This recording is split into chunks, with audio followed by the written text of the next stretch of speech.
G'day, it's Jack Whelan here, and welcome to the Separation Guide podcast number 5. As you know by now, I'm a barrister, a mediator, and today I'm on the Central Coast and I'm joined by Steve Fort. Steve is financial planner and director of Invest Blue, a growing financial planning and financial advisory firm. Steve, welcome. Thank you very much, Jack. And it's great to see you, and thanks again for your firm's involvement in the Separation Guide Network. Thank you. It's fantastic to be involved and with what you're doing here with the Separation Guide. It's a really tough time for people going through divorce, so it's great to see that there's somebody trying to bring together a group of professionals to really make it easier for our clients. Terrific. And one of the things that you and I have discussed, one of the things that I've learnt already in having a lot of discussions with a lot of different service providers on the Central Coast is you've got a bit of a reputation for being the go-to man for helping people through, which is massively to your credit. Excellent. So with that in mind, with that experience and that expertise, Steve, doing this well is hard for many people because it is a difficult time. It's often hard to think straight and there's a lot at stake. From your perspective, from the financial planner's perspective, what does it take for people to separate or divorce well? Yeah, sure. I think when looking at it, that because divorce really is such a difficult process for anybody to go through, and it does impact people's mental health, it impacts their family and their relationships, their social networks, but of course we're focusing on the financial side of things. So from a financial planner's point of view, we tend to find that clients do it well or have a better experience when they're more realistic, when they're focused on achieving an outcome where they're trying to sort of be fair to all parties that are involved, when they understand that achieving an outcome might not be perfect for them, but it's close, so not getting some immaterial matters get in the way. Certainly still being able to communicate with their previous partner helps dramatically, and of course putting their family first. Mm-hmm. And I think that's some of those sort of characteristics that when people have those at the start that things tend to be a little better. But I think in doing it well and going through the process well, being fully informed really helps. So understanding their finances, articulating and being able to articulate to us what their best possible life is and what their goals and dreams and objectives are, and of course a real willingness to seek and listen to advice. Okay. How regular is it for people not to be across their own financial situation? Is that something that you're surprised by, for example? Would it be the case that quite regularly people would come here and really not have a great sense of what their pool of assets is, for example, and what their liabilities are? Can that happen? I think it can happen, and you tend to have the two different types of people when you're coming to this situation. So you've got the client that's been completely surprised by what's occurring. They don't have a thorough awareness at all of their financial circumstances, and they haven't been involved in managing their financial circumstances, particularly when there's businesses involved that are a little more complex. It can be quite common. Okay. And what to do in those circumstances, because that can plainly create a power imbalance. Yeah. If you're representing one partner, giving financial advice to one partner, in those circumstances, how do you here at Invest Blue and you yourself take people on that journey? Because plainly they need to be educated in what their own asset base is in order to be able to start that negotiation with their partner. Yeah, absolutely. I think there's two parts to it. There's the understanding of the financial circumstances and their asset base, and then there's the understanding of what is important to them in their life and where they want to head. And what we do at Invest Blue is really try and address both. So, being prepared for this is really the service that we provide. And we do that by making sure that we start to understand as best as we possibly can what a client's life that they want to achieve is, what their goals and objectives are. But then we also look at their financial side of things, and often we're working with solicitors or accountants to be able to try and fully understand their circumstances. Okay. Yep. In those circumstances, so in respect of those two let's call them work streams. Yeah. The first work stream where you help someone to understand what their own financial base is. What actually needs to happen there? What for people who actually don't know or haven't been running a business, or their partners had more of the financial responsibilities, what actually needs to happen? What advice can you give to people to get that knowledge? Is it a case of, look, you might need to get your own independent accountant, or is there other practical tips you can give? Yeah, we have a detailed process that we go through with every client that we see at InvestBlue, and really when a client's going through a divorce or a separation, it isn't any different. So what we do is obviously understand them and their circumstances. Now, whether that means engaging a solicitor or an accountant, that may be something that's appropriate to do. Most people, through starting to work through their finances, can gather that themselves. It just really depends on the complexity. So we have a lot of tools that we use. We're able to speak to a lot of the financial service providers and products and information, and gather that information for the client, as long as we know where to look. Yeah. And then we also start to really understand things like cash flows, budgeting, expenses, because that's quite often the hardest area to understand. So again, we use a lot of tools and technology to be able to gather information for the client, basically get 80% of the work done for them, and then get the client involved so that they can really apply the individual nuances to the things that we've found out. Okay, right. Yeah. And would it be the case that often people would come, say, to you and mention to you, look, I'm contemplating separation or divorce, such that often you could be the first port of call? Has that happened? Definitely. Yeah. It's probably not the norm. Yeah. We have a number of clients that we look after, and we'll be discussing a lot of different things with them at their regular progress meetings. And there is quite often a discussion that occurs along those lines.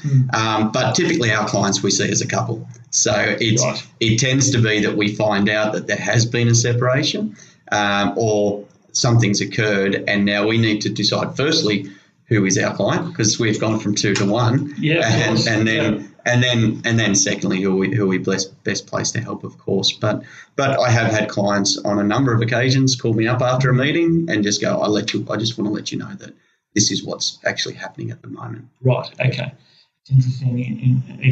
In terms of developing the different networks to support the separation guide, it's interesting how many different points of entry there are into that separation and divorce discussion. Sometimes it's the accountant, sometimes it's the financial planner, other times the family lawyer, sometimes the mediator, sometimes just a friend or an uncle or someone who's been through it. Yeah, we tend to find that. We do get a lot of clients coming to us from a solicitor.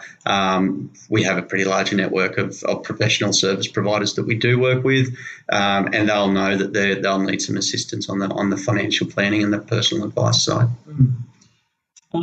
So in effect of that second work stream, so on the assumption that someone will know what their financial assets and liabilities are, they'll have a sense of that. And then you mentioned that you'll work hard with people to get a sense of what it is that they need moving forward.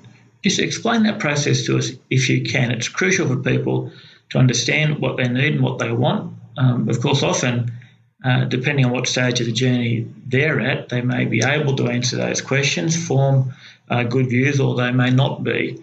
Often you'll see people at different stages of the journey.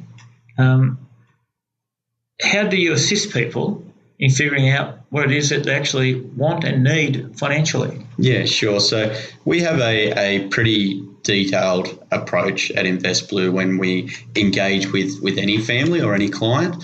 And the way in which we do that is, as I said, firstly, we get to fully understand their circumstances. So understanding their circumstances to us is about, as I said, gathering all of the important financial information, but really understanding their personal priorities, their objectives, and their best possible life that they can live.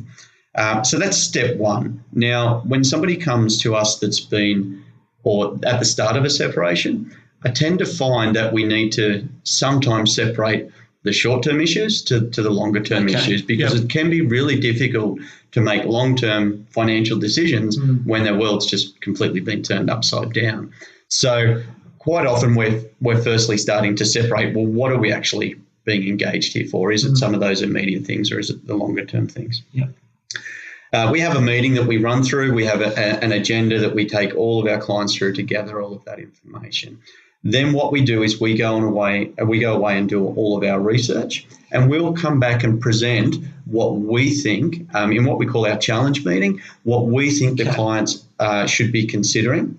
What are the areas of opportunity for them? What are the areas of risk or concern from our point of view, so that I suppose largely we can leave as many options on the table for their future as possible.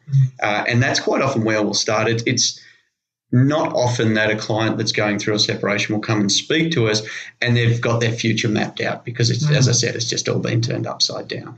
So in that challenge meeting, we'll actually get all of the information onto a big screen in our meeting room, and we'll outline and articulate what we call our lifelong cash flow modelling. So we'll put their future up in front of them and start to go through various financial strategies and alternatives, so that we can start to educate our clients to say that these are your options and this is what it means for your future, and this is the impact of the kind of decisions that are in front of you if you go to option A, option B, option C, that type of thing.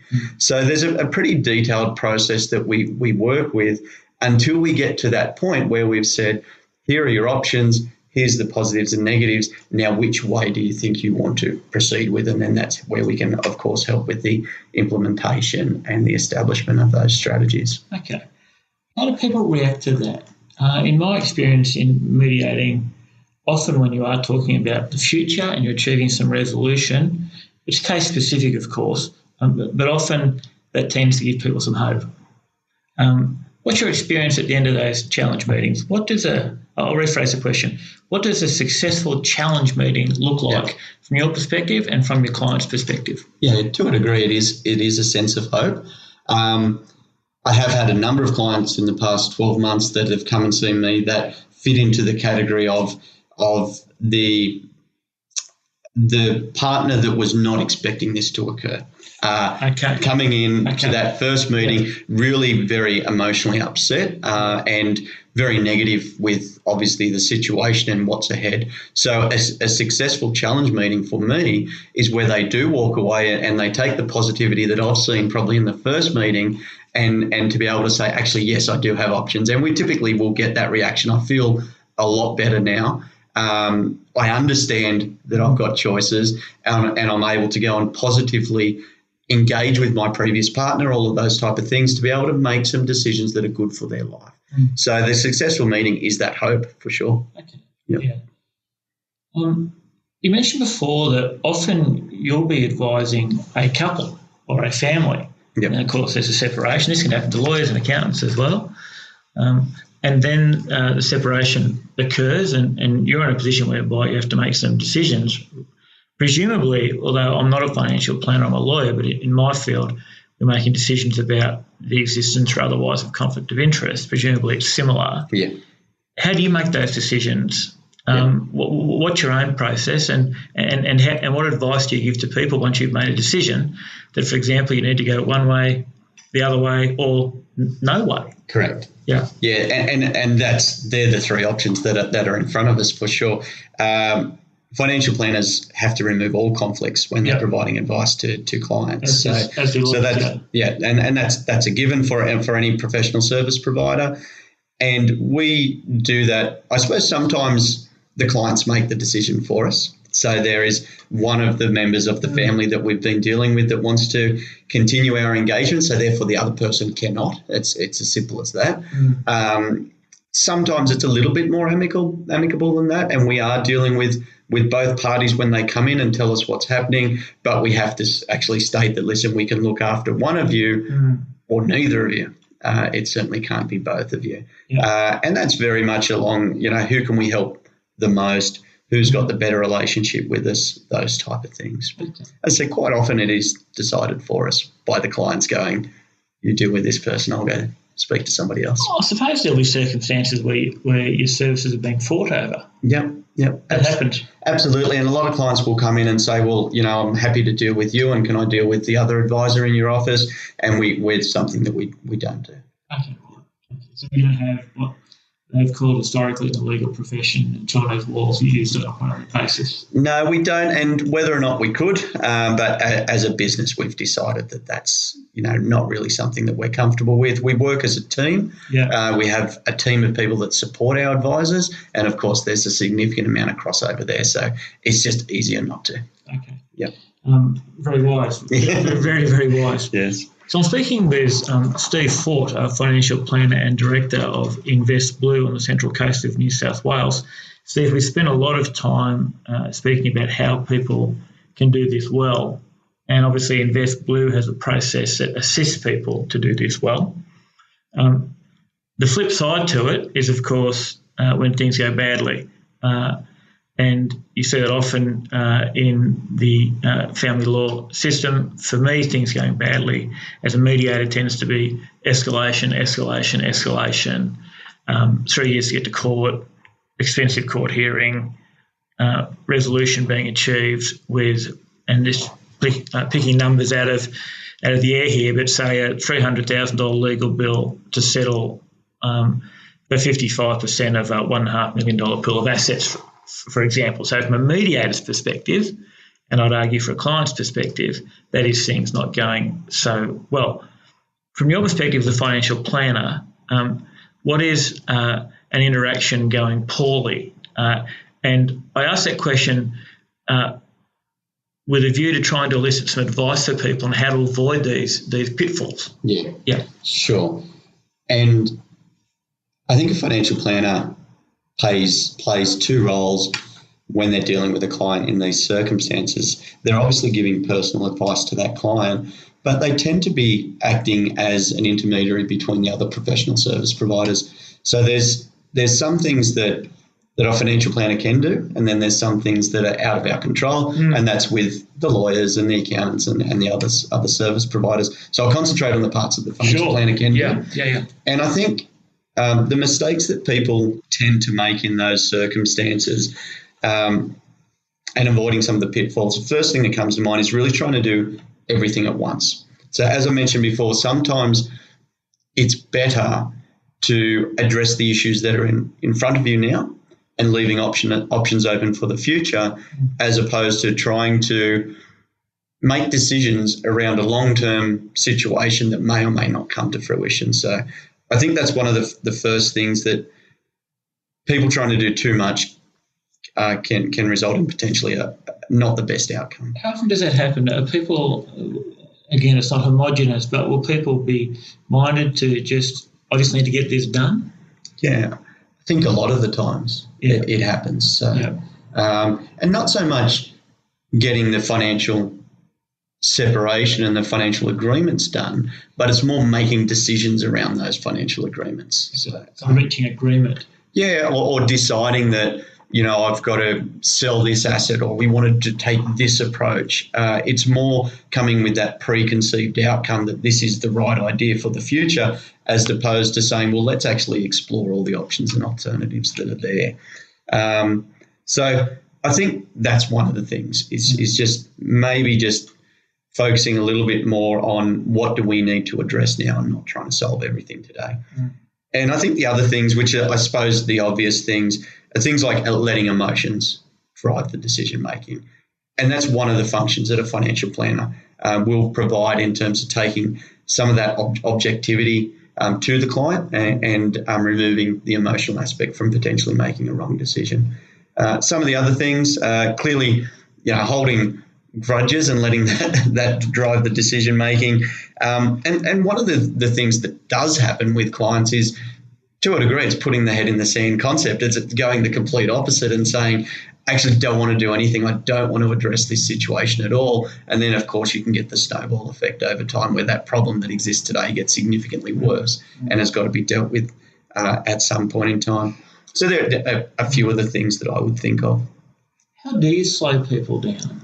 If they're rushing somewhere and it's not necessarily in their interest, or if they are being emotional as often people are, and that's not in their interests. There's a lot of tradecraft in that, and presumably you need to draw on a lot of experience in order to be able to assist people who, for want of a better term, just in the moment, very understandably, perhaps just aren't thinking straight. Yeah, absolutely. At InvestBlue, we are absolutely passionate about helping our clients achieve their goals and dreams, and we have a process that we've developed over a long period of time that we believe gets the best outcome. And in my immediate answer to your question is the process will slow them down to a degree. Mm-hmm. So we take our time to fully understand what's important to them. We take our time to fully understand their circumstances. We take our time to then come back after research and present the options and the alternatives. Now, our process isn't necessarily right for everybody, but we think that is going to provide the best outcome and the best platform to make the right decisions. Mm-hmm. So we need to be objective with our clients. We need to provide them the required information. We need to hold them accountable to the things that they say, and be there for the future in those long-term sort of relationships and partnerships that we develop. So there's lots of things that we believe as high-quality financial planners that we need to embed into our process so that we can get the best outcome. So as I said, it's really the process and those kind of things that we strive for that provides the best outcome.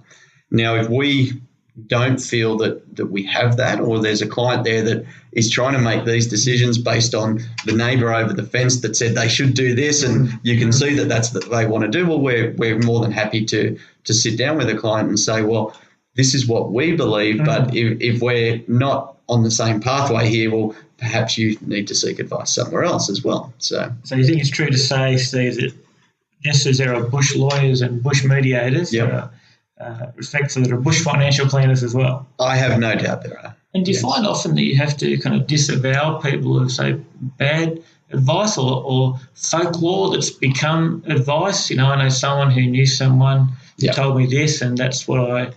All the time. All the time. And that's why I think in two aspects. So one is that it's a confusing, highly complex, sort of difficult situation involving, a financial planner, a facilitator, a solicitor, an accountant, a psychologist, and all of the people that are involved in that situation potentially. So sifting through the various aspects of advice, I think we recognise that we play a role in this, but it is just a role. So there are certain things that we shouldn't be professing to have the knowledge that's required that a solicitor will have, for example. But then on the flip side, we've then got the advice that they receive from the expert, which is their friend or somebody who clearly doesn't have the qualifications, and it is difficult to try and change that mindset. But as I said, we go through a process. We actually, with our lifelong cash flow modelling, that's probably one of the most powerful tools that we've got to help a client really see in a clear and simple way, this is what the future will look like under these various options and alternatives. And then that allows them to make good and smart financial decisions. So effectively, that cash flow modelling tool that you have, that's a form of reality testing.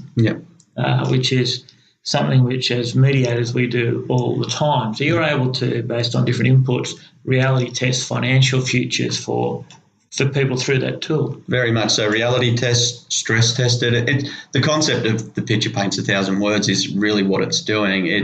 It's articulating in a clear and concise manner that if you take this approach or undertake this strategy, that this will be the outcome, and then therefore this gives you the following choices for your future. So, some of the examples that you might talk about are things like typically you've got a few assets in somebody's situation, and a couple of those main assets are a house and superannuation. Now, clients will typically come with views on what they should do with their house or views on what they do with their super, but they both serve very, very different purposes. And depending on which way your view is, or your predetermined view is, that could really limit some options for the future. If a client takes too much in super, for example, they need to know that there's a lot of restrictions and illiquidity that comes with that. if a client doesn't do the right thing from their home, they need that kind of security and support for their family, particularly if they don't have they're the lower income earner out of the two. So there's lots of things that we're just painting things out for the future can really help. And presumably also having to factor in tax implications. Absolutely. Yeah, absolutely. And that, like every other client that sits in front of us, has preconceived ideas of what you can and can't do. And it is an education process. And we say to nearly every client that we will sit in front of, one of the most important aspects of our role is to provide you with education so that you can be fully informed to make smart financial decisions. And that's the way we approach it. Terrific. Steve, I can't think of a better place to end our discussion for today. Hopefully we'll have plenty more. Just invaluable information for people on the Separation Guide site going through this difficult process. InvestBlue is so well regarded on the Central Coast. And thanks very much again for participating in today's podcast and also on the Separation Guide on the Central Coast. Thank you. Thank you very much, Jack. It's been fantastic.